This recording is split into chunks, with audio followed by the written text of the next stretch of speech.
Hello, I'm Linda Ann Smith, video creator for ColourArte.com. You may have to look closely to see this drawing that I did with a watercolor pencil on watercolor paper. I grabbed a few minutes when I was traveling. I always take art supplies with me. Here is the water that I have to thin my paints out with, to add to my paints as I'm painting. And then this container of water is for washing the brushes. I use this little spray bottle mostly to activate my Twinkling H2Os at least 5 minutes, and I prefer 10 minutes before I begin painting. I try to keep my watercolor brushes separate from the other brushes that I paint with, and the key word there is try, because sometimes I get them mixed up and use them in acrylics. But these Royal Langnickel brushes are some of my favorites. The handles on those may look black on camera, but they have a gunmetal finish on them, and they're very lightweight. They have a nice resistance when you're painting, just enough in the bristles, but the bristles are still soft, and they're quite inexpensive. That's a really good thing. One of the things you need to know about brushes is that, especially for your round brushes, when you wet them, they should come back into shape. If they didn't dry to a point, you should be able to just dip them into water and they should come right back. One of the nice things about sketching with watercolor pencils is that if you make a mistake or you decide to change your mind, these will dissolve with water or with the paint that you put over them. So you can make corrections and additions. My favorite watercolors are Twinkling H2Os from ColourArte, and I keep them on Lazy Susans that spin around so that I can see them easily and access them easily. Also, I have a color chart that's sitting on a desk right beside me that I've made for each color. I made little labels of each color for the Lazy Susans so that I wouldn't have to pick up the jar and look at the bottom of the jar. That's kind of hard when it's wet. Here I'm laying in water so that I can add the watercolor later. I'll be doing some fast forwarding while I paint, and you may already know that I'm very inspired by Native American art, Native American traditions, and I attend a Native American church. So lately on some of my videos I've been playing some of the hymns that I record with my iPhone. I did ask for permission to use these on YouTube before I posted. I find that playing music in the background when I'm creating is very calming, inspirational, and I hope that you enjoy this as much as I do. These songs are in the Muscogee Creek tribal language.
I'm adding the final touches. Most of my watercolors look pretty flat and mundane until I get to the final stages, and then I get really excited about it. I'm adding Terracotta over the Mandarin citrus color, and that makes them kind of have a glowy effect.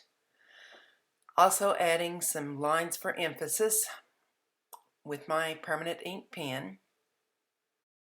This is my way to show the wind blowing through her hair.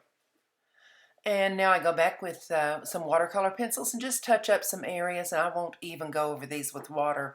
I'm just using them like a regular colored pencil. I really appreciate you watching my videos.